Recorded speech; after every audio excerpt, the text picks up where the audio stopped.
Assalamualaikum warahmatullahi wabarakatuh. Perkenalkan saya Fikri Hasir dengan NIM 858538166 akan menjelaskan model pembelajaran virtual yaitu Human Center Virtual Learning atau HCVL untuk memenuhi tugas 3 SPTP 4406. Langsung saja pada slide kedua yaitu latar belakang.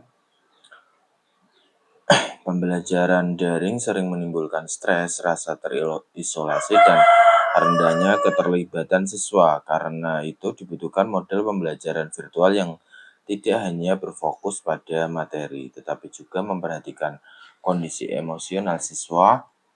HCVL dirancang untuk menciptakan pembelajaran yang lebih manusiawi, terstruktur, dan juga kolaboratif. Pembelajaran daring atau online sering menimbulkan 3 masalah utama. Yang pertama ada stres, kemudian rasa terisolasi, dan juga rendahnya keterlibatan. Mengapa butuh model baru? Karena masalah-masalah tersebut dibutuhkan model pembelajaran virtual yang tidak hanya fokus pada materi. Artinya, pembelajaran tidak boleh hanya mengejar konten akademik, tetapi juga harus memperhatikan aspek lain. Kemudian harus memperhatikan kondisi emosional siswa, perasaan stres dan kesehatan mental siswa harus menjadi prioritas dalam pembelajaran daring. Lanjut pada pengertian dari HCVL adalah model pembelajaran virtual yang berpusat pada siswa sebagai manusia yang memiliki kebutuhan akademik dan juga emosional. Model ini menggabungkan dukungan afektif, interaksi terjadwal, dan aktivitas kolaboratif. Tujuannya adalah membuat pembelajaran daring lebih nyaman, aktif, dan juga bermakna. Definisi dari HCVL ini adalah model pembelajaran virtual yang berpusat pada siswa sebagai manusia utuh yang tidak hanya punya kebutuhan akademik, tetapi juga kebutuhan emosional, seperti perasaan, motivasi, dan juga kesehatan mental. Tujuan daripada HCVL ini adalah membuat siswa merasa nyaman, dalam kurung untuk siswa merasa tenang, tidak stres, dan didukung secara emosional saat belajar. Kemudian tujuan yang kedua ada aktif, yakni siswa terlibat aktif melalui interaksi dan kolaborasi, bukan hanya pasif menerima materi. Kemudian yang ketiga ada tujuannya yaitu bermakna. Pembelajaran terasa relevan dan penting bagi siswa, bukan sekedar menghafal ataupun menyelesaikan tugas. Selanjutnya adalah tujuan daripada HCVL ini. Yang pertama yaitu mengurangi tekanan psikologis siswa selama pembelajaran daring, kemudian meningkatkan frekuensi dan kualitas interaksi guru dan juga siswa. Yang terakhir ada meningkatkan keterlibatan aktif siswa dalam kelas virtual. Yang pertama, kita jelaskan tujuan yang pertama yaitu mengurangi tekanan psikologis siswa selama pembelajaran daring, karena jika sering membuat siswa stres karena tugas menumpuk tanpa bimbingan langsung, rasa sendirian, dan tidak ada dukungan emosional, kemudian tekanan akademik tanpa ada yang diajak curhat. HCVL ini mengurangi tekanan ini dengan memberi dukungan emosional dan perhatian pada perasaan siswa, kemudian menciptakan suasana belajar yang lebih santai dan juga manusiawi. Kemudian mengakui bahwa siswa punya perasaan dan butuh dukungan, bukan hanya dituntut nilai. Hasilnya akan menjadikan siswa lebih tenang, tidak terlalu stres, dan bisa belajar dengan lebih nyaman. Lanjut yang kedua, meningkatkan frekuensi dan kualitas interaksi guru dan siswa. Di pembelajaran daring biasa, interaksi guru dan siswa biasanya jarang terjadi, kemudian bersifat satu arah, dan tidak ada jadwal jelas untuk berinteraksi. HCVL ini meningkatkan interaksi dengan menetapkan jadwal interaksi yang teratur antara guru dan juga siswa. Kemudian membuat interaksi tidak hanya tentang materi, tetapi juga tentang emosi daripada siswa dan guru, menanyakan kabar dan juga perasaan daripada siswa. Kemudian memberi ruang bagi siswa untuk bertanya, curhat, maupun diskusi secara lebih mendalam. Hasilnya akan menjadikan siswa merasa lebih dekat dengan guru, lebih nyaman saat bertanya, dan tidak merasa terisolasi. Penjelasan yang ketiga, meningkatkan keterlibatan aktif siswa dalam kelas virtual. Dalam case yang sangat umum, siswa akan pasif, hanya duduk diam di depan layar, tidak mau menyalakan kamera maupun mikrofon, kemudian tidak ikut diskusi saat mengerjakan tugas. HCVL ini hadir untuk meningkatkan keterlibatan dengan memberikan aktivitas kolaboratif, seperti kerja kelompok, diskusi, maupun proyek bersama. Kemudian membuat siswa aktif terlibat bukan hanya sebagai penerima materi pasif. Yang ketiga, menciptakan lingkungan di mana siswa saling mendukung dan juga belajar bersama.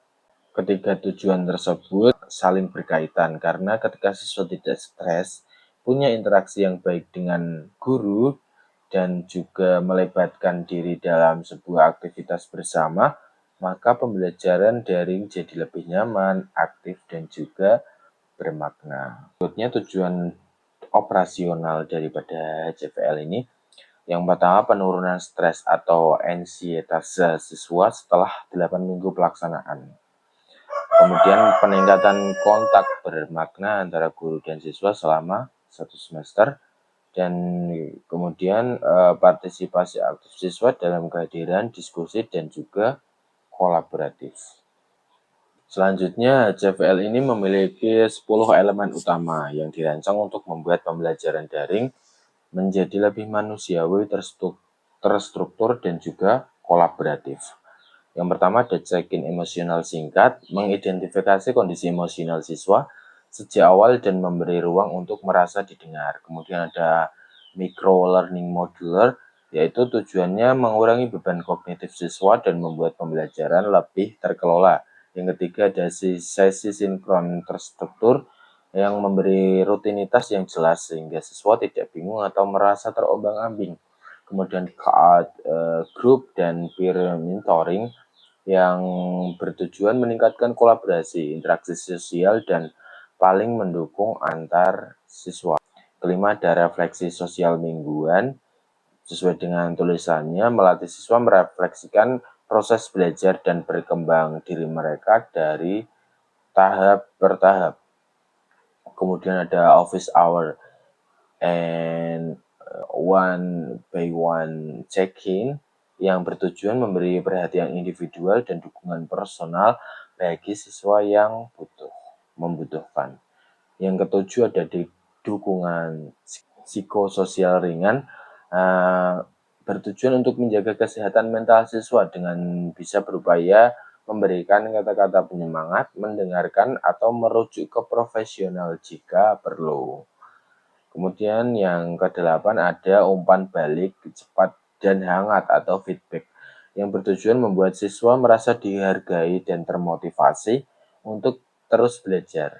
Yang ke-9 ada gamifikasi serta artefak kolaboratif, menciptakan pembelajaran lebih menarik dan juga mendorong kerjasama. Yang terakhir ada rubrik partisipasi transparan yang bertujuan untuk mengurangi kebingungan dan meningkatkan keadilan dalam penilaian. Selanjutnya ada check-in dan micro-learning. Check-in emosional dilakukan sebelum kelas untuk mengetahui kondisi siswa. Micro-learning berupa materi singkat selama 5-10 menit agar siswa tidak terbebani. Dua elemen ini membantu guru mendeteksi masalah lebih awal, juga mengurangi beban kognitif daripada siswa.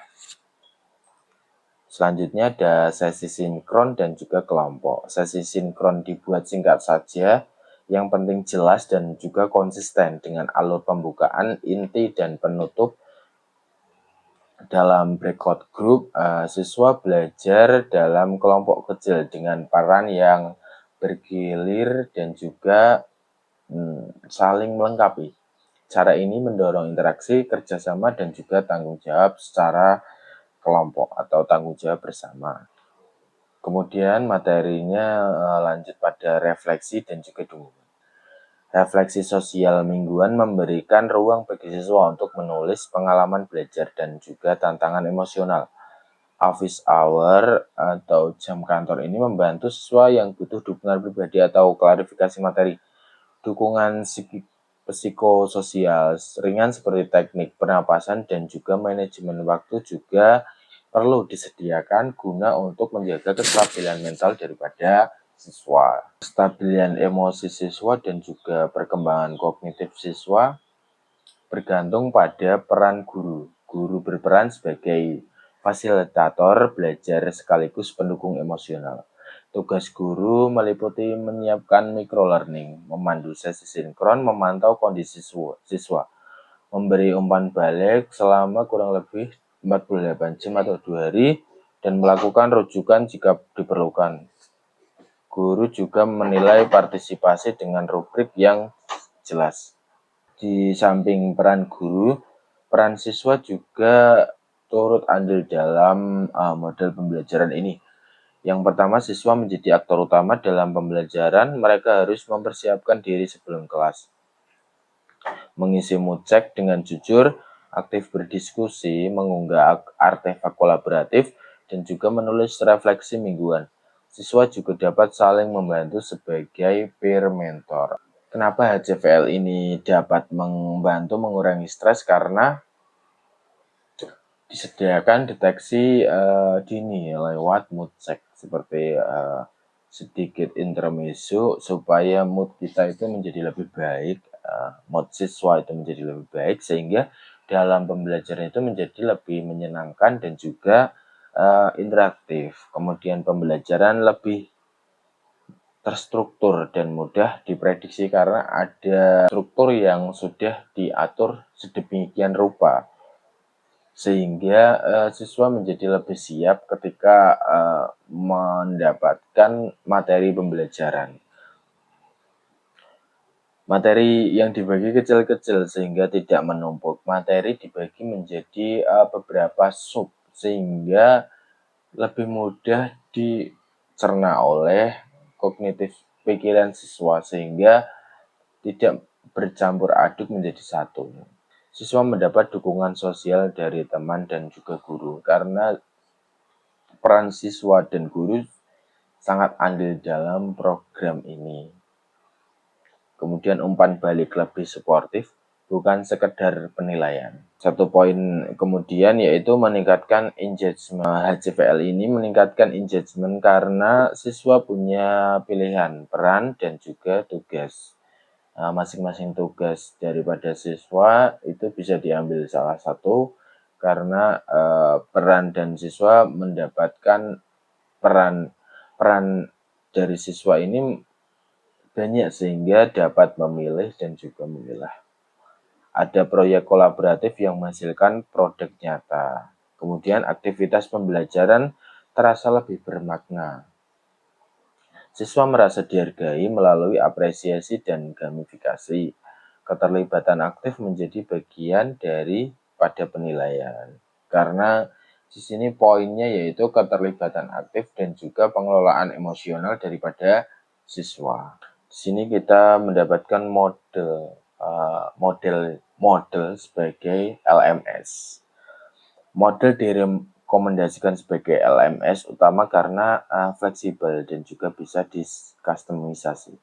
Fitur pentingnya antara lain forum diskusi, kuis, assignment, workshop, integrasi video, feedback, analytics, dan batch.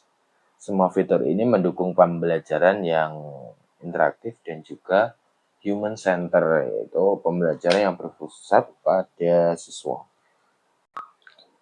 Dalam HCVL ada istilah OER dapat dimanfaatkan melalui prinsip 4R, yaitu reuse, memakai kembali materi, revise, menyesuaikan isi dengan konteks lokal, remix, kemudian menggabungkan beberapa sumber, redistribute, membagikan kembali hasil pengembangan.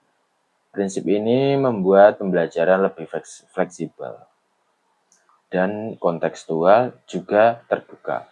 OER atau Open Educational Resource adalah sumber daya pendidikan terbuka yang dapat diakses, digunakan, dan juga dimodifikasi secara bebas. Dalam model HCVL, Human Centered Virtual Learning, UIR dimanfaatkan melalui prinsip 4R, reuse. Manfaatnya yaitu menghemat waktu dan juga tenaga, karena materi sudah teruji kualitasnya. Kemudian ada revise, menyesuaikan isi dengan konteks lokal, bermanfaat untuk pembelajaran menjadi lebih kontekstual dan dekat dengan pengalaman siswa. Yang ketiga dari Max, menggabungkan beberapa sumber yang bermanfaat untuk materi pembelajaran lebih komprehensif dan juga lebih bervariasi. Yang keempat ada redistribute, membagikan kembali hasil pengembangan, karena pengetahuan menjadi terbuka dan juga bermanfaat bagi lebih banyak orang. Dengan prinsip 4R OER dalam HCVL membuat pembelajaran lebih humanisme, relevan, dan juga kolaboratif. Sesuai dengan filosofi HCVL, yaitu berpusat pada manusia dan juga kebutuhan siswa. Selanjutnya ada asesmen formatif. Asesmen formatif ini dilakukan melalui workshop, refleksi, dan peer review. Tujuannya yaitu menilai kolaborasi, komunikasi, dan juga refleksi daripada siswa. Penilaiannya mencakup kualitas artefak kelompok, kontribusi individu, dan juga kualitas refleksi. Kualitas umpan balik juga berperan dalam asesmen formatif ini. Kemudian ada asesmen sumatif. Asesmen sumatif berupa proyek digital dan presentasi portofolio RPP inovatif. Komponen yang dinilai meliputi kualitas daripada RPP-nya, produk digital, presentasi, refleksi individu, dan juga kepatuhan terhadap atribusi OER. Asesmen ini mengukur kemampuan mahasiswa secara menyeluruh.